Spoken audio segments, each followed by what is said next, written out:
Poland in the face of Russian aggression. When he had got the job in his first day, the Prime Minister promised, and I quote, integrity, professionalism and accountability. I assume the Deputy Prime Minister agrees with that promise and would expect all ministers to follow such principles. Therefore, does the Deputy Prime Minister also agree that in line with his promise, the Prime Minister should ensure that no minister who has a complaint of bullying upheld against them should continue to serve in his government? Can I thank the honourable gentleman and thank him for his shared solidarity on the issue in Poland. He's right to quote what the Prime Minister said, and I take it as an article of personal faith that we behave with absolute integrity and accountability.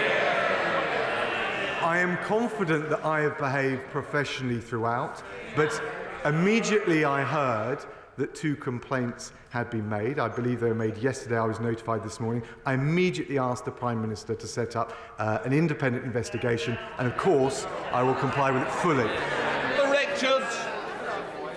Last week, many of my constituents are celebrating Gurpurab of Guru Nanak Dev Ji, who travelled the world with an important message about equality and seva, selfless service. It's something we see running through many of the actions carried out by Sikhs and others in my constituency of West Bromwich East through organisations like Midlands Langar Seva Society and Guru Har Rai Gurdwara. Would my right honourable friend join me in thanking the community for their ongoing seva and extend his best wishes for Gurpurab? Deputy Prime Minister. Can I thank my honourable friend at this important time of year for the Sikh community and the Sikh faith? I join with her in what she said. The Sikh community make an outstanding contribution in her constituency with the Midland Langar Seva Society and the Guru Har Rai Gurdwara in her constituency, but they also make an amazing contribution to the whole country, and we're grateful for it. Deputy Leader Angela Rayner. Thank you, Mr Speaker. And can I share the Deputy Prime Minister's remarks regarding the Sikh community and, most importantly, about the incident in Poland last night?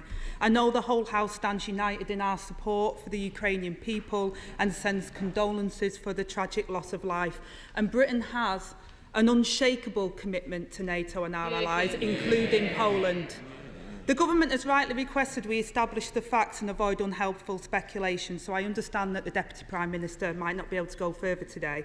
But does he agree that last night's events aside, the fact that Russia is launching missile attacks on Ukrainian civilian infrastructure whilst world leaders meet shows the utter contempt that Putin has for international order? Deputy Prime Minister. Can I thank the Right Honourable Lady? I entirely agree with what she said.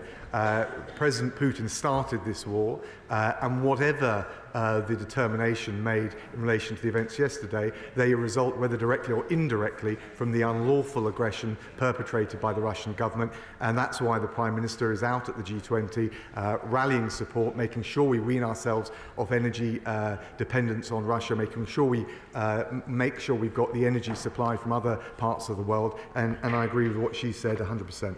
Angela Rayner. Thank you, Mr Speaker, and it's right that we condemn Putin in his strongest terms. But the G20 is also an opportunity to work together to tackle the economic challenges we all face. Yet as our international allies race to crack down on multinationals using tax havens to stash profits abroad, this government is dragging its feet to protect their profits. We have a budget tomorrow, Mr Speaker, where it's briefed that tough choices will be impacting on families across Britain. Does he accept that every pound hidden in tax havens is a pound lost from the pockets of working families? Prime Minister. Well, can I thank the Honourable Lady? I mean, look, we want people to come to this country to create the jobs and to generate the tax revenue. Whether it's non-dom status, which was stricter under this government, given the changes we made, than under the last Labour government. Whether it's the Prime Minister's approach to big tech companies, where he's led the charge with the G presidency in making sure there's an international approach and delivering global minimum corporate tax rules. We have lowered the tax gap, the difference between the tax owed and the tax raised, to the lowest level, certainly lower than under the last Labour government, and will continue to do so. Angela Rayner. I notice non-dom status hasn't been abolished, though, Mr Speaker, and the Conservatives would have us all believe that the economic problems are out of their hands, when the truth is, Mr Speaker, it's working people paying the price for their choices. They've chosen to protect corporate profits and not household incomes. There are 38 countries in the OECD two-year growth league table. Where does the UK rank in that table? Deputy Prime Minister. Thank her. She'll know that on the latest data, unemployment remains at a 50-year low. Well, she's saying the Shadows Chancellor is saying it's gone up. It's half the level left by the last Labour government. And when it comes to GDP, and when it comes to GDP, she'll know that the IMF has said that we will have the strongest growth in the G7. Angela Rayner. Mr Speaker, I think the economic situation families face speaks for itself. But I'll answer the question for the Deputy Prime Minister. The answer is 38 out of 38 on growth. If there was a World Cup for growth, we wouldn't even qualify. Working people are paying the price for 12 years of Tory failure. The wrong choices by the wrong people. Now, after days of dodging and denial, this morning, the Deputy Prime Minister finally acknowledged formal complaints about his misconduct. But his letter contains no hint of admission or apology. This is anti-bullying. This is anti-bullying week. Will he apologise? Deputy Prime Minister. Can I thank the Right Honourable Lady? Look, in terms of the economic challenges which are global, caused by COVID and the war in Ukraine, we've got a plan to grip inflation, balance the books and drive economic growth. If we listen to the Honourable Lady, debt would go up, unemployment would go up and working Britons would pay the price. She asked about the complaints. I received notification this morning. I immediately asked the Prime Minister to set up an independent inquiry into them. I'm confident I behaved professionally throughout, but of course I will engage thoroughly and look forward, Mr Speaker, may I say, look forward to transparently addressing any claims that have been made. Angela Rayner.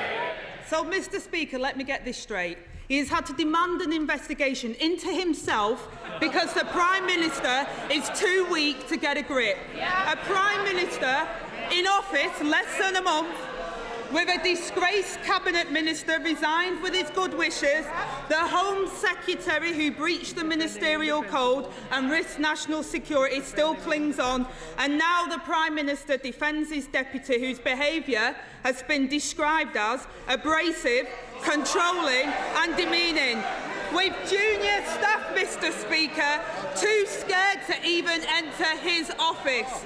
And that's without mentioning the flying tomatoes. The Deputy Prime Minister knows his behaviour was unacceptable. So what's he still doing here? Deputy Prime Minister. Mr Speaker, I'm here and happy to address any specific point she wishes to make. Well, that never happened, she says, from a sedentary position, and I will thoroughly rebut and refute any of the claims that have been made. She hasn't, in fact, put a specific point to me. If she wishes to do so, and this is her opportunity, I'd be very glad to address it. Angela Rayner. Mr Speaker. Thank you. Angela Rayner. Thank you, Mr Speaker. Maybe he just doesn't think there's a problem, or maybe he's suggesting that civil servants are liars. Now he's reportedly banned from meeting junior staff without supervision. While we await an inquiry the Prime Minister hasn't even instigated, from a watchdog he hasn't even appointed. In the Prime Minister's letter, he did not say how and when this will be investigated or by who. No ethics, no integrity and no mandate, and still no ethics advisor. So when will they appoint an independent ethics advisor and drain the swamp? Mr Speaker, the recruitment of the new ethics advisor is already underway and taking place at pace. But may I say, Mr Speaker, There's a reason that she's come to the dispatch box with her usual mix of bluster and mudslinging. It's because they don't have a plan. Mr. Speaker. Mr. Speaker, we're helping people into work. She's in hock to the unions. We're protecting our borders. She voted against every single measure to control illegal immigration to this country.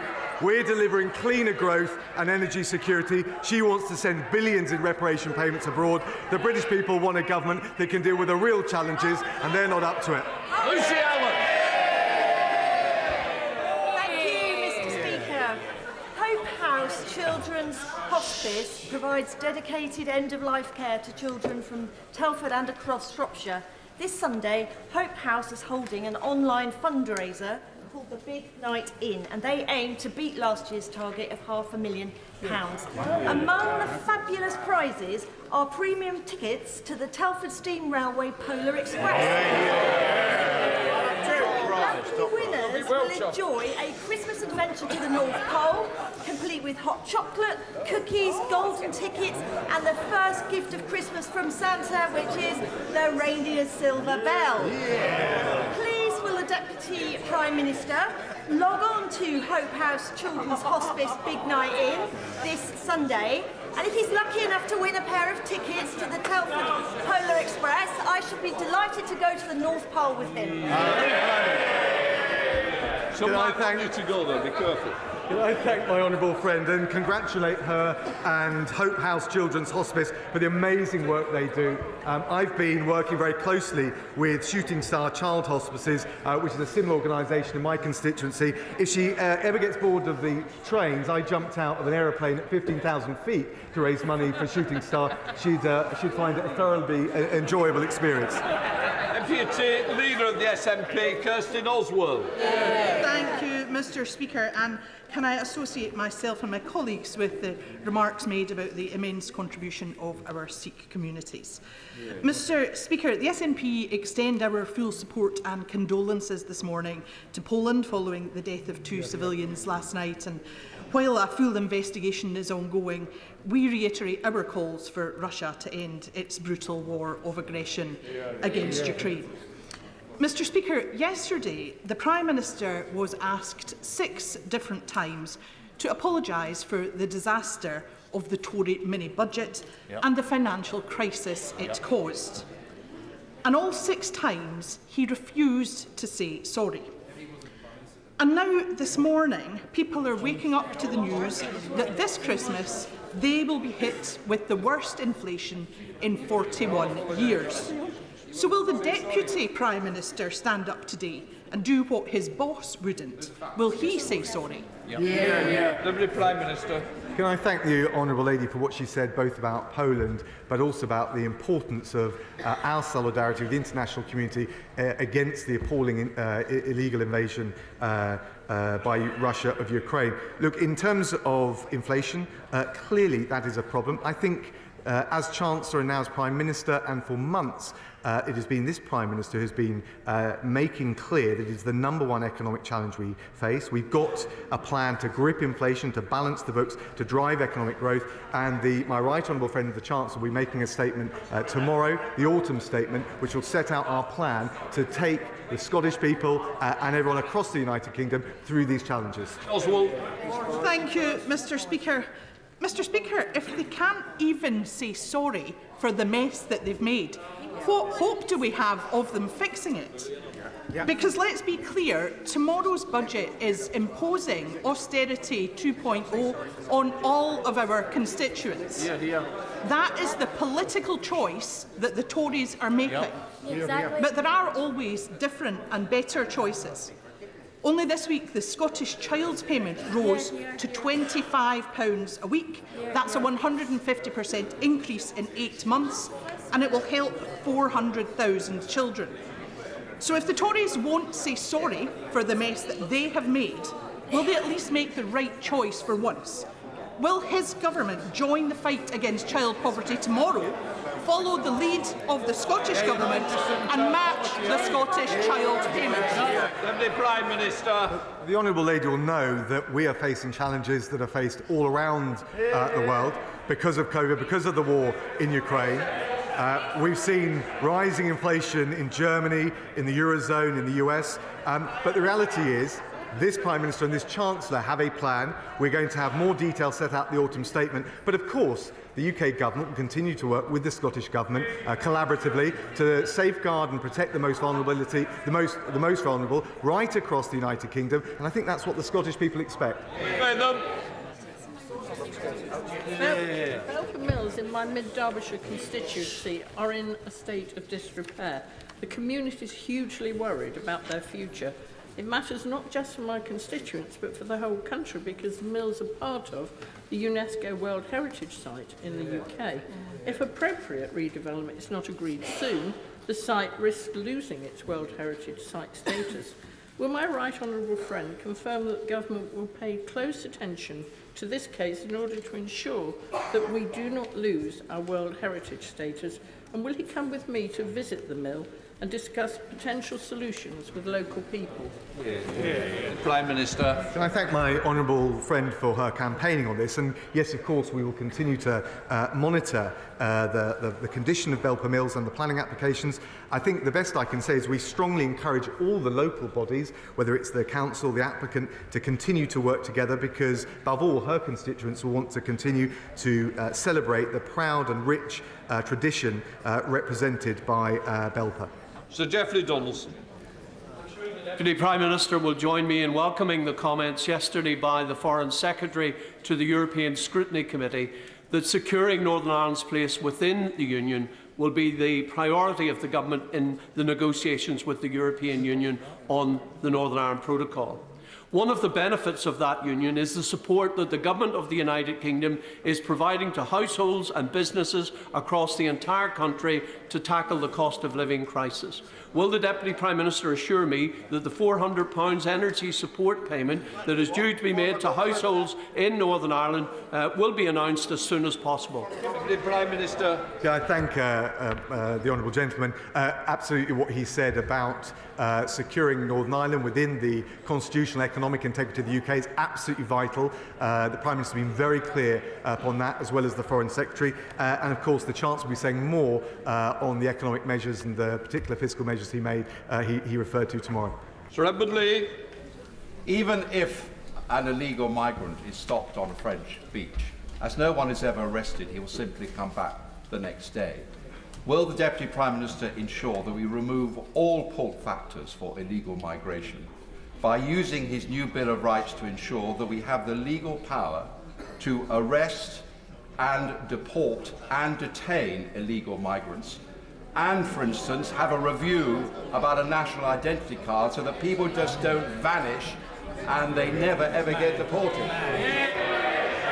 Deputy Prime Minister. Well, can I thank my honourable friend? I totally agree with him that we need to strain every sinew to stop this appalling trade in misery. There's no silver bullet. I think the agreement that the Home Secretary made with her French opposite number will help. We're embedding UK officials with their French counterparts for the first time.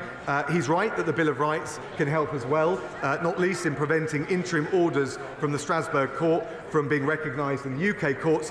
On ID cards, we already have e-visas for people coming to visit and live in the UK, and they act as digital evidence of someone else's immigration status. The one thing that's clear, though, and I say to honourable friend, we'll have to do all of these things in the teeth of the opposition from the front bench opposite. Thank you, Mr Speaker. Our small rural schools in Wyre face particular difficulties. The head teacher at Scorton and Calder Vale primary schools told me that budgets in schools like ours are stretched, as we have to pay for a lot of additional services that larger urban schools can provide in-house. She has to hire the village hall for PE lessons because the schools have no hall. She has to hire taxis to bring in the school meals because the schools have got no kitchens. So given the school budget cuts, what would the Deputy Prime Minister advise my head teacher cuts from our local children? Minister. Can I say to the honourable lady, we very sympathetic to the challenges that all of our schools face. More will be said about the specific measures tomorrow, but she should stand assured that we are the top spenders as a percentage of GDP in the G7 on primary and secondary education, and standards, which matter to pupils and parents most, have increased, with schools rated good or outstanding up from 68% in 2010 to 87% today. Kevin Foster. Thank you, Mr Speaker. The Deputy Prime Minister will be aware of the opportunities but also the challenges facing Torbay's tourism and hospitality sector, including increased energy costs and the impact of business rates. What consideration is he giving to the situation of Torbay's iconic industry and further measures to support it? Can I thank the honourable friend? He's a fantastic champion for Torbay. Now, of course, the Chancellor will make a statement tomorrow. I can't speculate on the spending decisions, but he will have already noticed the tourism recovery plan, which will help recovering from the pandemic, but also as part of the wider levelling up agenda. Thank you very much, Mr Speaker. Private rents in my constituency are completely out of control, and since the government broke the economy and broke the mortgage market, the hope of owning a home is quickly receding, with the cost of living skyrocketing, Tory tax rises through the roof, and an extra 1 million people in the private rented sector since 2010. Will the government get a grip and tackle housing in my constituency and across the country? Deputy Prime Minister. Can I thank the honourable lady? As a former housing minister, I know how important these issues are, and I can also tell the honourable lady that the Housing Secretary is looking at the situation of renters and landlords very carefully, and legislation is coming forward shortly. Thank you, Batty. Thank you, Mr Speaker. My constituent, Mikey Akers, who has verbal dyspraxia, said the following a few weeks ago: "I'm not ashamed of my disability, but I am ashamed of the people who judge me without knowledge or understanding." 5% of all children are impacted by speech and communication needs, according to the Royal College of Speech and Language Therapists and the Dyspraxia Foundation, and more needs to be done to raise awareness in society. Will my right honourable friend agree to convene a meeting with the Prime Minister to raise awareness about verbal dyspraxia, so inspirational people like Mikey are never again left without a voice? The Prime Minister. Can I thank my honourable friend for his doughty championing and highlighting of Mikey's campaigning.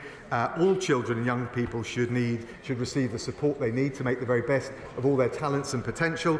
We published, he will know, a green paper in March covering a whole range of these issues, and I will certainly make sure he gets a meeting with the relevant minister. Thank you, Mr Speaker. Can the Deputy Prime Minister tell this House if he has ever entered into a non-disclosure agreement connected to a complaint against him? Deputy Prime Minister.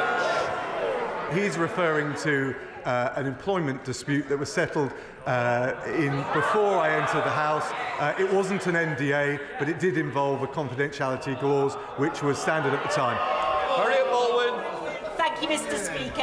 And all our constituents want to see an end to the dangerous and illegal crossings of the Channel. And one of the best ways to do that is to make sure that services are delivered in the first safe place that refugees flee to. And in that context, the Deputy Prime Minister, as a former Foreign Secretary and Development Minister, would he commit to backing the work of Education Cannot Wait, which delivers education in those refugee camps? Prime Minister. Well, can I thank my honourable friend? She's absolutely right about the brilliant work they do. She will know how important the campaign for girls' education was, both the last Prime Minister but also this Prime Minister, and we will certainly look at what more we can do to support the brilliant work, particularly for children growing up in camps like that. Dr Rupert. Thank you, Mr Speaker. Does the Deputy PM's comeback, which I congratulate him on, and the new direction of tomorrow signal that the ban on no-fault evictions from the last manifesto is all back on after zilch from the last PM? And if so, can he, by emergency powers if necessary, get it on the statute book so no family, on a whim, gets left out in the cold this winter? Prime Minister. I know my right honourable friend, the Housing Secretary, is looking at all of these matters. He will have heard what she said, and I won't prejudice what further measures he's going to come forward with, but I will ask him to write to you to address the specific proposals you're making. Jacob Rees-Mogg. Mr Speaker, I I wonder if my right honourable and learned friend has noticed that the people who are currently criticising him, no thank you, who are currently criticising him have a record of bullying second to none. A Labour Member of Parliament left Parliament because of anti-Semitic bullying. A distinguished BBC journalist needed bodyguards at Labour Party conferences. And a current member of the Labour Party opposite, a right honourable member, was suspended from the service of this House for bullying. Does he think, as I do, that this is at the very least hypercritical, and maybe a stronger word that is not necessarily parliamentary?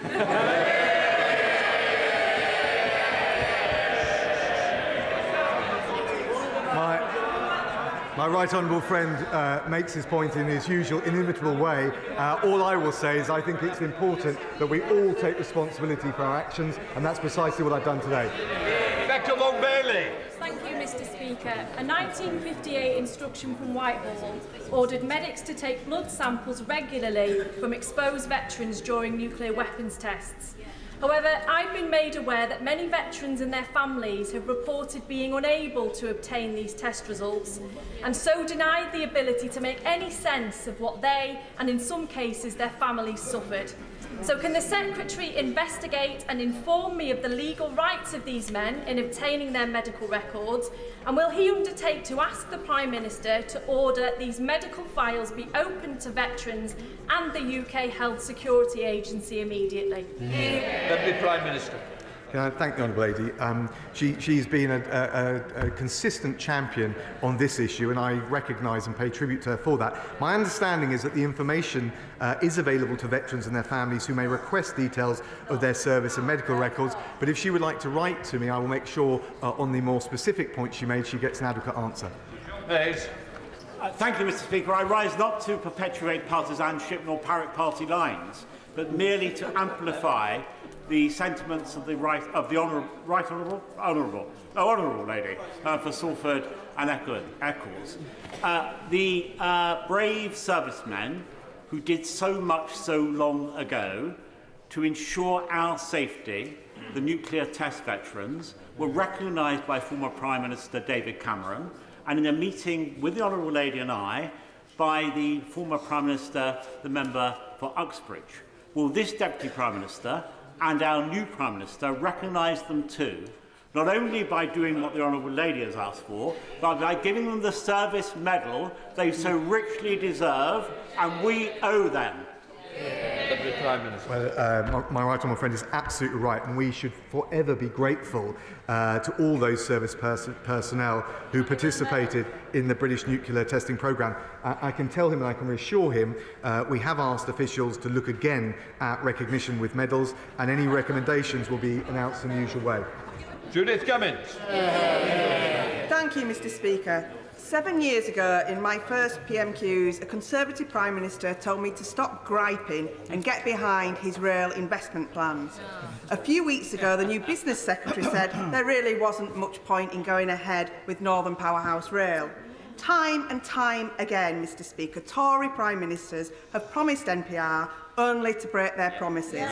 So will the Deputy Prime Minister now put on record whether he supports Transport for the North's preferred option for NPR with the stop in Bradford? Deputy Prime Minister. I can tell the Honourable Lady that our £96 billion integrated rail plan will make the Northern Powerhouse Rail a reality. We're committed.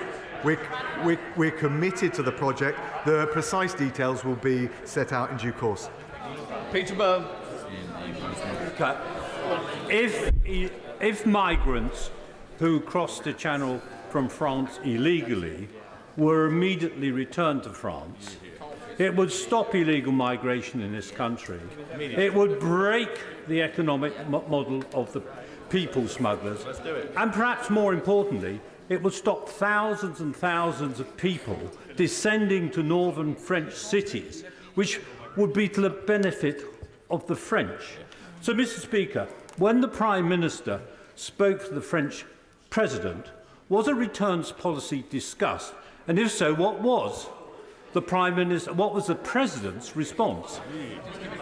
Can I thank my honourable friend? He's absolutely right to raise this issue. I can't tell him the precise readout from the meeting. I haven't seen it yet. What I can tell him is, of course, the Home Secretary's deal, an agreement with her French opposite number, means a 40% increase in officers patrolling beaches in northern France. For the first time ever, UK officers will be embedded with their French counterparts. There'll be investment in port security infrastructure, more technology and more wider European cooperation.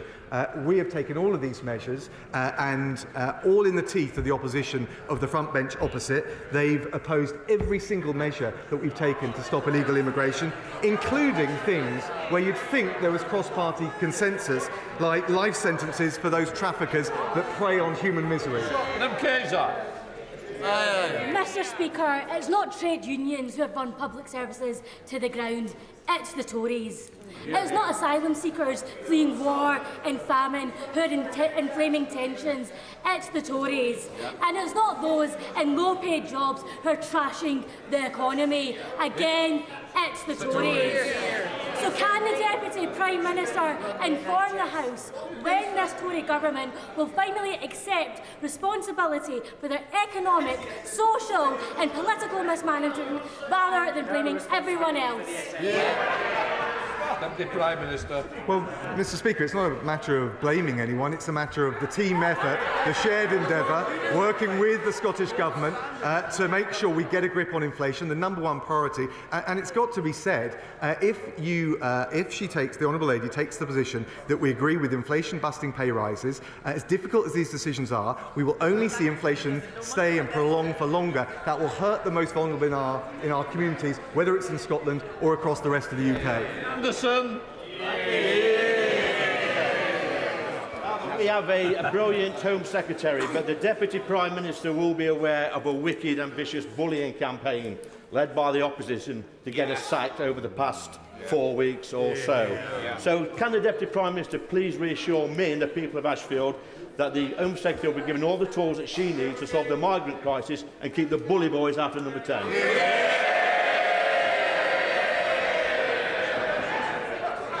My honourable friend is absolutely right. We fully support the Home Secretary and the important measures she's taking, whether it's the Rwanda scheme, whether it's implementing the Nationality and Borders Act, and whether it's the new deal with France to make sure that we collaborate with our international partners on what is a shared issue. And the one thing that he can also rest assured is it will be opposed tooth and nail by the Labour Party opposite. Thank you, Mr Speaker. In 1936, people from my constituency in Jarrow marched to Parliament demanding jobs. They were living in poverty and were hungry. 86 years later, and 39% of kids in Jarrow are still hungry. So will the Deputy Prime Minister and his government end this scandal and commit to providing free school meals to all 800,000 children, 40,000 of them in the North East, to households in receipt of universal credit? Deputy Prime Minister. Can I thank the Honourable Lady? She'll know that we've extended the eligibility of free school meals to 1.9 million pupils. There's also, on top of that, the £200 million holiday activities and food programme, and then £1,200 of direct payments to the most vulnerable. But I would just gently say to her, we also need to keep an eye on the macroeconomic picture. The #1 priority is to get inflation down, and we won't be able to do that if we follow the plans of the benches opposite. Esther McVeigh. Mr Speaker, given that we have the highest burden of taxation in living memory, it is clear that the government's financial difficulties are caused by overspending and not due to under-taxing. Does the Deputy Prime Minister therefore agree, if the government has got enough money to proceed with HS2 at any cost, then it has sufficient money not to increase taxes? If, however, it has so little money it has to increase taxes, which is a last thing for a Conservative government to do, then it doesn't have sufficient money for HS2. So can I gently urge the Deputy Prime Minister not to ask Conservative MPs to support any tax rises unless and until this unnecessary vanity project is scrapped? Because I, for one, won't support them. Come on. Can I thank my right honourable friend? I think I followed the various steps of logic in that question. I understand her opposition to HS2. I think we've got some very difficult decisions to make. They will inevitably involve a balanced approach. I will leave it to the Chancellor to set them out in the autumn statement tomorrow. David. Thank you, Mr Speaker. In my Caerphilly constituency, we have 5 food banks. One of those food banks is run by the Betrussell Trust, and they've issued over 2,000 food parcels during the last 6 months. And there's a question from the users of that food bank. It is, will the government give a firm commitment to ensuring that benefits will always be enough to purchase essentials? The Prime Minister. Well, look, he raises a really important point, and we're doing everything we can to support those who may be reliant on food banks or otherwise struggling to make ends meet. He can see that, the honourable friend can see that with the £1,200 cost of living support that are going to the 8 million most vulnerable households, with the energy price guarantee and further measures for pensioners. My right honourable friend, the Chancellor, will set out further measures tomorrow. But of course, as I said before, the #1 priority is getting inflation down. We won't be able to do that if we follow the spending plans of the party opposite. Final question, Salmon Hall. Thank you, Mr Speaker. My right honourable friend is also the Justice Secretary, and everybody in this House, irrespective of party, will know for the reputation of this House that standards are important. He has said that from the dispatch box this afternoon. Am I naive, however, in response to some of the points raised by members opposite? Am I naive to still believe in that good British tradition that one is innocent until proven guilty? Well, he makes an important point, and of course, and I've said I will cooperate fully with the independent investigation. In fact, I welcome the opportunity to address these complaints. I think, though, it is important that we have zero tolerance for any bullying, and we hold the highest standards in public life, and it's important on all of us to adhere to those standards. Right, that completes Prime Minister's questions.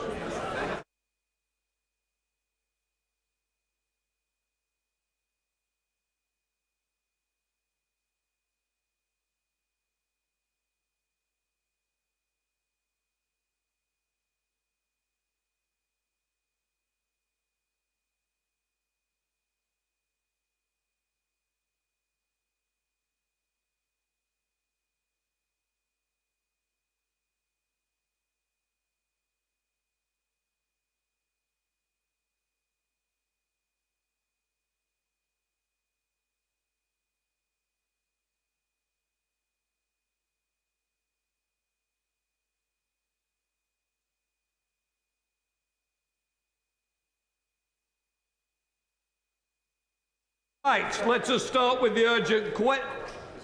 Sir John, what are you doing? We start. Well, why didn't you go the other way? Give him a job on that front bench. Right, let us start with the urgent